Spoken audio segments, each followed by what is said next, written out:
होली में, तो कहीं ना कहीं ये सब तो इसके निरंकुश तो निरंकुशता को दिखाती है, न कि लोक कल्याणकारी।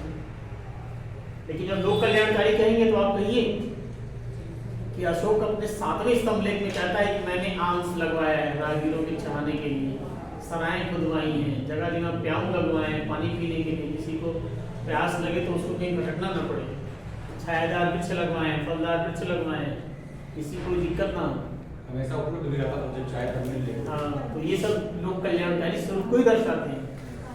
और फिर काला बाजारी रोकने का कार्य 5वीं समिति करती थी।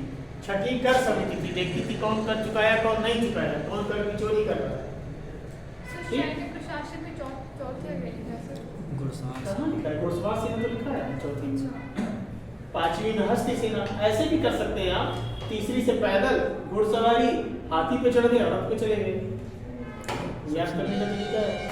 पैदल गए, घोड़े पे चढ़ गए, घोड़े से पेट भर गए तो हाथी पे चढ़ गए, हाथी में नहीं अच्छा लगा तो रथ पे चढ़ गए। इससे बढ़िया तो ये तो आपको ऐसे याद हो जाएगा। पहली याद रखना पड़ेगा आपको जल सेना, और दूसरी यातायात से, बस उसके बाद तो बता सकते हैं पैदल घोड़ा, हाथी, रथ। और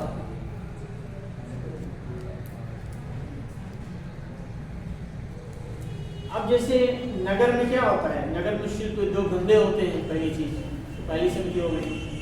फिर नगर में कुछ विदेशी आ गए तो विदेश समिति, फिर उनकी गणना कर लीजिए, 3री जनगणना समिति हो गई।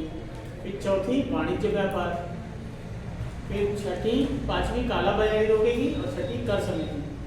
सबसे पहली आपकी शिल्प समिति और सबसे आखिरी है कर समिति। क्लियर? हाँ, अब मेगास्थनीज भू राजस्व के बारे में लिखता है, कहता है जो भारत में भू राजस्व है वो 1/4 दिया जाता है, जबकि अर्थशास्त्र क्या कहता है 1/6, और वही सत्य है। पूरे प्राचीन काल में भू राजस्व 1/6 ही दिया जाता था।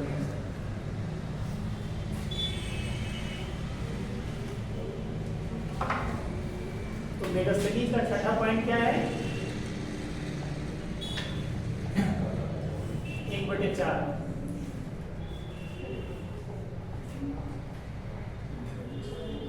लेकिन कौटिल्य क्या करते हैं 1/6, मेगास्थनीज कहता है 1/4, और ये क्या कहते हैं कौटिल्य 1/6। ठीक, कर के बाद इतना बहुत हो गया, इतना पॉइंट आएगा तो आप इसमें लिख लीजिए, इतना पॉइंट बहुत है। अब हमें देखना है इनकी कमियां, आखिर मेगास्थनीज ने क्या भ्रामक बातें की हैं वो हमें देखना है, आलोचना इनकी करनी है। पहले सब नोट कर हो गया हो तो फिर आलोचना देखें। 1891 में मेगास्थनीज के इंडिका का अंग्रेजी अनुवाद किया था मैकक्रिंडल। 1891 मैकक्रिंडल, उन्होंने इसका सबसे पहले अंग्रेजी अनुवाद किया, मैकक्रिंडल 1891। सर मत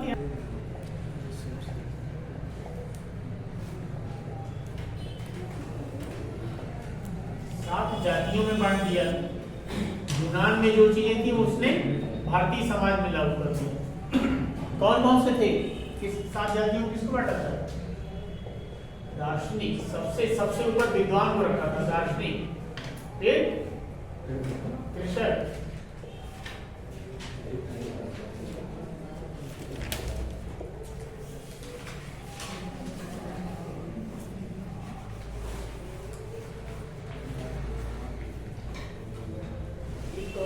दार्शनिक, कृषक, पशुपालक, योद्धा, निरीक्षक, मंत्री। लेकिन एक और था उसमें,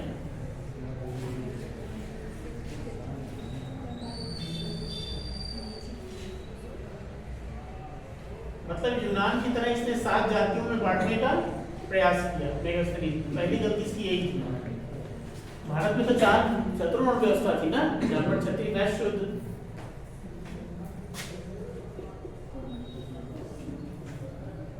दार्शनिक, कृषक, पशुपालक, शिल्पी, योद्धा, निरीक्षक और मंत्री।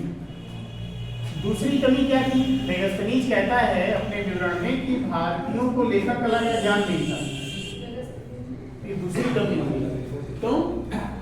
क्योंकि लेखन कला का ज्ञान था तभी तो अशोक के अवैध लिखे गए, तो ये तो गलत बात हो गई। तो ये लेखन कला जो ये कहता है कि लेखन कला का ज्ञान नहीं था भारतीयों को, ये भी झूठा था।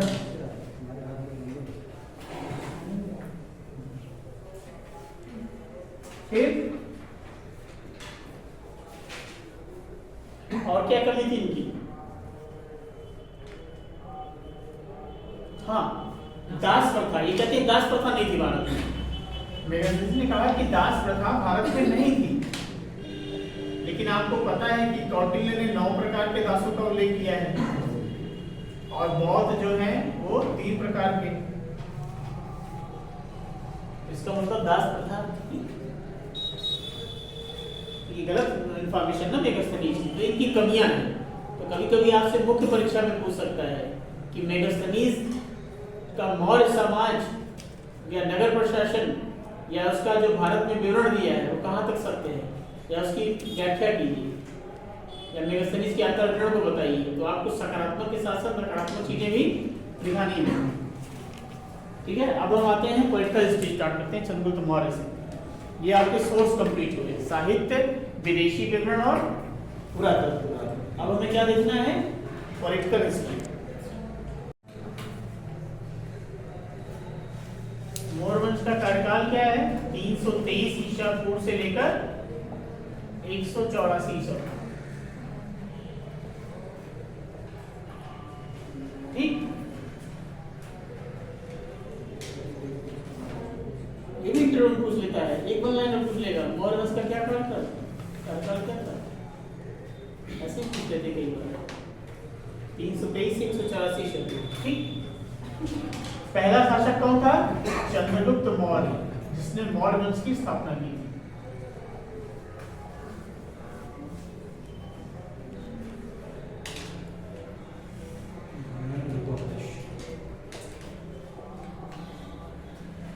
अब देखिए चंद्रगुप्त मौर्य के राज्यारोहण की तिथि क्या है, इसकी जानकारी यूनानी अभिलेखों से भी होती है। जैसे सिकंदर के मरने के बाद 321 में होती है बेबीलोन की संधि, 322।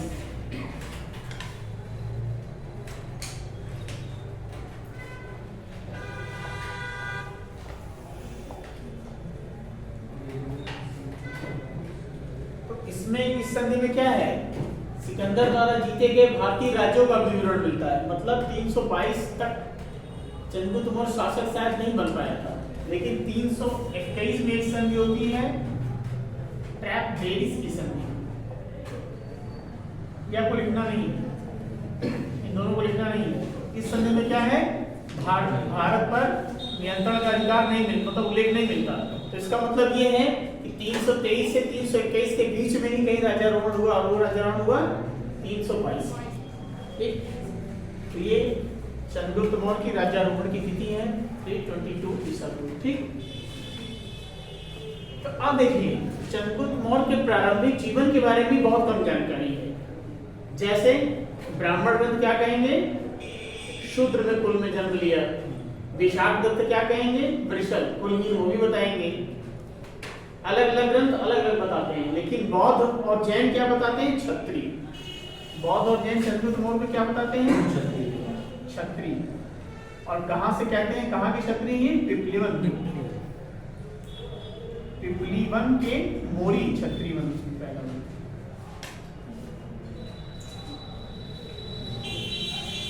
क्षत्रिय कौन कहता है? बौद्ध और जैन ग्रंथ।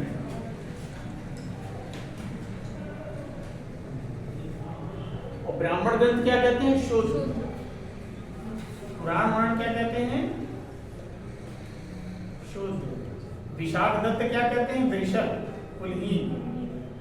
विशाख दत्त का कौन सा नाटक है? मुद्रा राक्षस।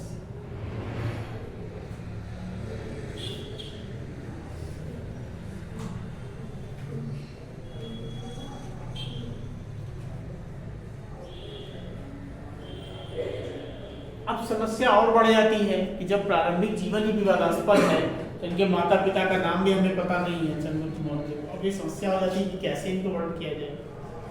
तो बौद्ध ग्रंथों में कहा गया है कि होता क्या है कि धनानंद जो था आपको पता है कि नंदवंश का अंतिम शासक था, बहुत अत्याचारी शासक था, किसी को सम्मान नहीं देता था। तो उसने एक बार सभा में सभी विद्वानों को बुलाया, तो चाणक्य भी उसमें पहुंचा। ठीक, तो चाणक्य जब पहुंचा उस सभा में तो उसे ब्राह्मणों की पंक्ति में सबसे आखिरी स्थान दिया गया, उसका रंग किया था। और जब उसकी बारी आई तो धनानंद कहता है कलूटे ब्राह्मण को किसने बुला लिया, इस काले ब्राह्मण को किसने बुला लिया, इसको तुरंत दरबार से बाहर निकालो। तो कहा जाता है चाणक्य ने उसी समय अपनी चोटी को खोल दिया, तो कहा तब तक नहीं बांधूंगा जब तक तुम्हारा समूल नाश नहीं कर लूंगा, ये मेरी प्रतिज्ञा है। तो धनानंद हंसने लगा, कहा इसको तुरंत धक्के मार के बाहर निकालो। तो बहुत व्यतीत होकर वो जा रहा था, तो एक जगह कुछ बच्चे खेल खेल रहे थे जिसका नाम था राजकीलम। कौन सा खेल था? राजकीलम। वहां पे एक खेल चल रहा था, राजकीलम। अब इस खेल में चंद्रगुप्त मौर्य की भूमिका क्या थी? वो सभी बच्चों को कह रहा था आप उधर जाओ, आप उधर जाओ, आप उधर जाओ। तो बहुत ध्यान से देख रहा था चाणक्य उसकी क्षमता को, निर्णय क्षमता को, कैसे मैनेज कर रहा है।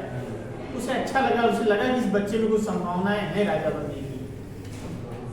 तो कहा जाता है उसके माँ बाप को 1000 कारशापण देकर चाणक्य ने खरीद लिया और अपने साथ तक्षशिला ले गया और वहां पर इसको ट्रेन किया। ठीक, अब दूसरी कहानी क्या मिलती है कि ट्रेन तो कर दिया, लेकिन अब 2 चुनौतियां थी ना चंद्रगुप्त मौर्य के समक्ष। इसके समक्ष 2 चुनौतियां थी।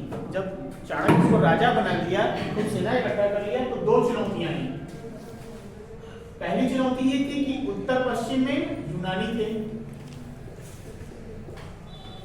और मगध में धनानंद था।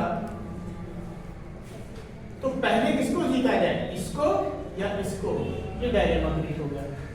ठीक है, तो बौद्ध ग्रंथ महाबोधि वंश में कहा गया है कि एक बच्चा रोटी खा रहा था। अब रोटी खाने के चक्कर में वो क्या होता है कि रोटी खाने में वो बीच का भाग टच कर लेता है। उसकी माँ गर्म रोटियां देती है तो बीच में जल जाता है। तो उसकी माँ कहती तुम भी चंद्रगुप्त मौर्य की तरह गलती कर रहे हो, रोटी को किनारे से ना खा के बीच से खाने की कोशिश कर रहे हो। पहले तुम्हें किनारे से खाना चाहिए, यानी पहले उसके मगध को न जीत के उत्तर पश्चिम को यूनानियों से मुक्त करना चाहिए। ये घटना एक जैन ग्रंथ क्या करते हैं, खीर खाने का वर्णन करते हैं जैन ग्रंथ। एक बच्चा खीर खा रहा था, तो बीच से उठाया तो मुँह जल गया, तो आया किनारे से। तो इन घटनाओं का मतलब कुछ अतिशयोक्तिपूर्ण जरूर रहा होगा, लेकिन ये तय है कि सबसे पहले उसने क्या किया, चंद्रगुप्त मौर्य ने पहले उत्तर पश्चिम को यूनानियों से मुक्त कराया। सबसे पहला काम यूनानियों से मुक्त कराया चंद्रगुप्त मौर्य ने। और फिर जस्टिन लिखता है, जस्टिन कौन लिखता है? जस्टिन। इसकी रचना है एपिटोम।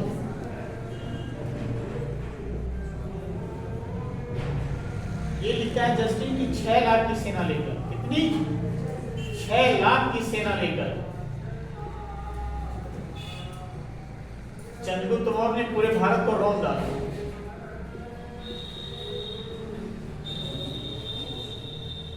रौंदने मतलब पूरे भारत पर अधिकार।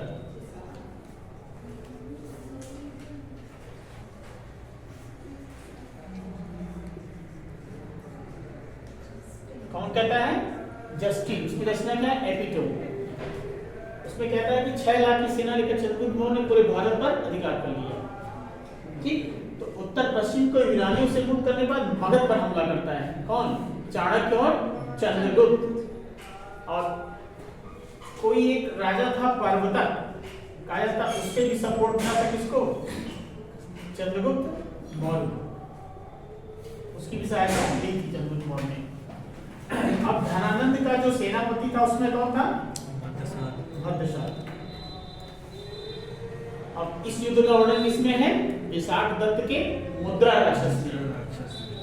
मुद्रा राक्षस में इसका उल्लेख है, इस युद्ध का। भीषण रक्तपात होती है और धनानंद को सिंहासन से खींच लिया जाता है, उसकी बाल पकड़ के, और चंद्रगुप्त मौर्य उसका एक तलवार से ही सर अलग कर देता है। ठीक, धनानंद का अंत हो जाता है और अपने कुल के नाम पे चंद्रगुप्त मौर्य, चूंकि मौर्य शब्द उसकी मौर्य वंश नाम रखता है। ठीक है, चंद्रगुप्त मौर्य इसीलिए कहा है, ये मौर्य वंश से ही मौर्य बना है। और यही था जो मौर्यों का राजकीय चिन्ह था, मयूर था। ठीक है, तो मौर्य वंश की स्थापना हो जाती है। लेकिन यूनानियों से युद्ध में एक बहुत महत्वपूर्ण युद्ध होता है 305 ईस्वी पूर्व में सेल्यूकस से चंद्रगुप्त मौर्य का, क्योंकि जब सिकंदर मर जाता है तो यूनान का राजा कौन बनता है? सेल्यूकस प्रथम। और सेल्यूकस प्रथम हमला करता है अपने भारतीय को भी जाता है, वह हमारे विजित क्षेत्र है, हमारे सिकंदर है, जीता तो हम भी जीतेंगे। तो युद्ध हो जाता है हेडस्पीच। हाँ, हेडस्पीच का युद्ध 305 में। हाँ 305 ईसा पूर्व। इसके किसके बीच होता है? चंद्रगुप्त मौर्य और सेल्यूकस प्रथम या सेल्यूकस के बीच हेड ऑफ स्पीच छेदम का युद्ध। इस युद्ध के बारे में वर्णन कौन करता है? एप्पियानस। ये आपसे पूछा है एक बार प्री में, कौन करता है इतिहास का? एप्पियानस।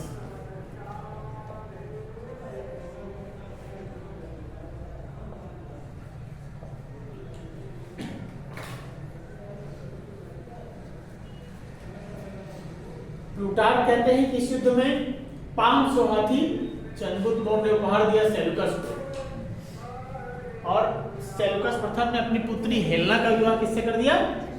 चंद्रगुप्त मौर्य से, वैवाहिक संबंध। इसकी जानकारी एप्पियानिस के विवरण से ज्यादा मिलती है। और इस युद्ध के द्वारा सेल्यूकस प्रथम की हार हुई और चंद्रगुप्त मौर्य को 4 प्रांत मिले। कौन कौन से? एरिया, इसकी पहचान हेरात से की जाती है। आर्कोशिया, इससे पहचान की जाती है।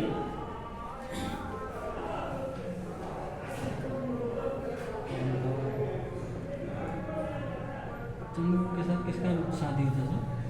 हेलेना। पेलोपोनेसडाई। ठीक, तो एरिया, आर्कोशिया, पेलोपोनेसडाई और जेट्रोशिया जैसे क्षेत्रों पर किसका अधिकार हो गया? चंद्रगुप्त मौर्य का। ठीक,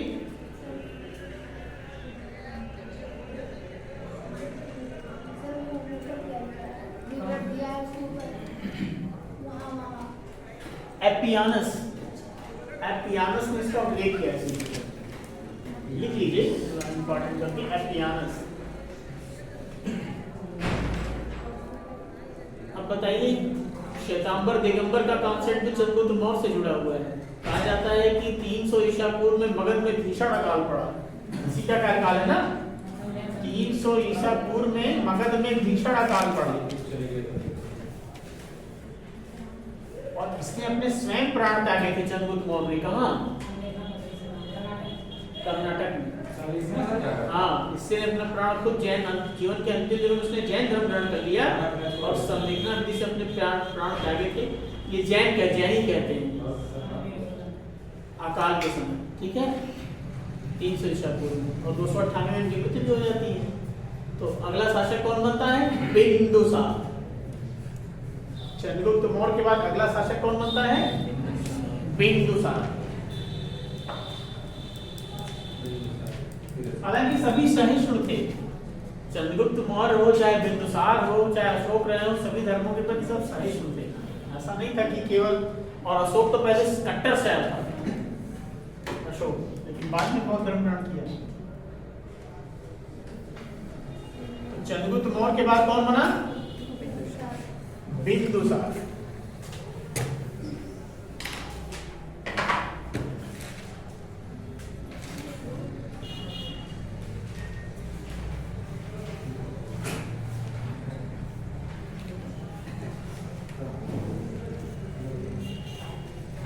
इसका जो प्रधानमंत्री था उसका क्या नाम था? तब तक चाणक्य नहीं मर गए थे। खल्लाटक।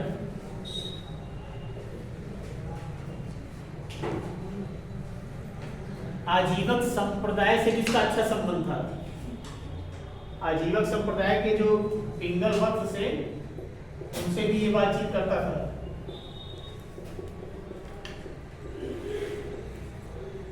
कहा जाता है इसकी माँ जो थी हेलेना,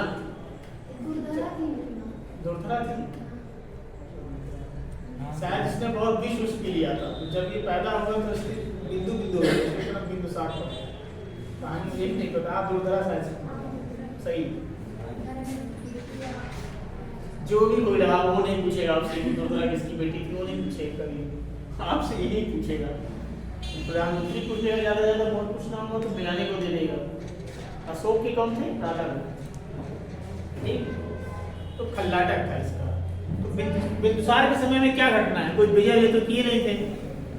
बिंदुसार के समय में एक घटना इंपॉर्टेंट है, यूनानी शासक डायमेकस प्रथम ने, सॉरी एंटियोकस प्रथम ने डायमेकस नामक राजदूत को भेजा था भारत। यूनान का राजा कौन था? यूनान का नहीं था, सीरिया का था। यूनान का तो हम लोग सेल्यूकस प्रथम हार ही चुका है, तो वो कहां से? सीरिया का था एंटियोकस प्रथम।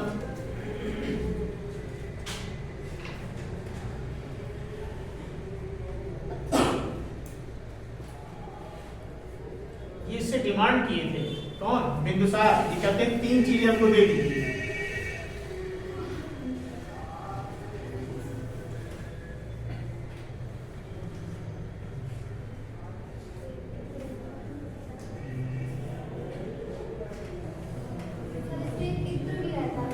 मदिरा, दार्शनिक मदिरा और सूखे अंजीर।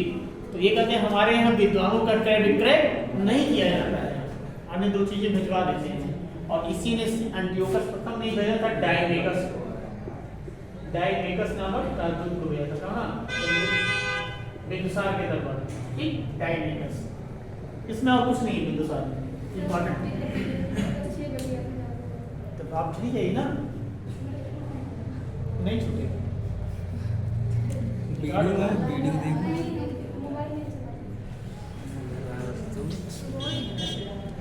सही।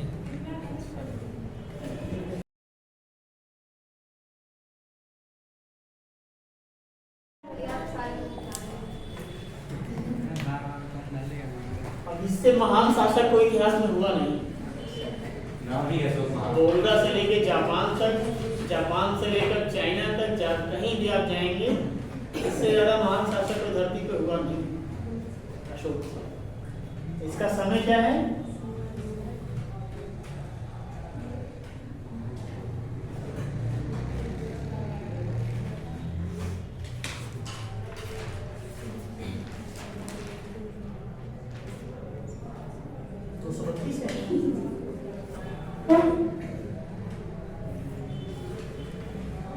ठीक, अब देखिए 273 में राजा नहीं बनते, अपना राज्याभिषेक करते हैं 269 ईसा पूर्व में। क्यों? ये 4 वर्ष का अंतराल क्यों?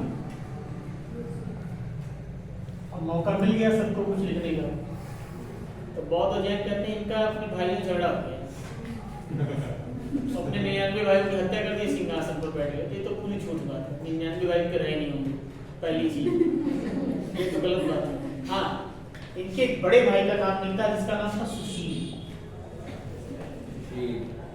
कहीं ना कहीं इनके बीच हो सकता है कि सत्ता के लिए संघर्ष हुआ हो और ये मारे गए हो, अशोक शासक बन गया।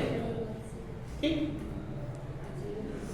तो 269 में अशोक ने अपना राज्याभिषेक करवाया। ठीक, और अपने राज्याभिषेक के 8वें वर्ष में महत्वपूर्ण विजय की कलिंग की, क्योंकि अपने आप को स्वतंत्र घोषित कर चुका था और समुद्री तट पर था, उड़ीसा के बंगाल की खाड़ी से जुड़ा हुआ था, व्यापारिक दृष्टि से महत्वपूर्ण था कलिंग। तो इसीलिए 8वें वर्ष में कलिंग पर आक्रमण किया, जिसमें कहता है कौन? अशोक 13वें शिलालेख में। 13वें शिलालेख में कलिंग विजय का उल्लेख किसमें है? 13वें। कहता है इसमें 1.5 लाख लोग को मैंने बंदी बनाया। कितने लोगों को? 1.5 लाख लोग बंदी बने। 1 लाख।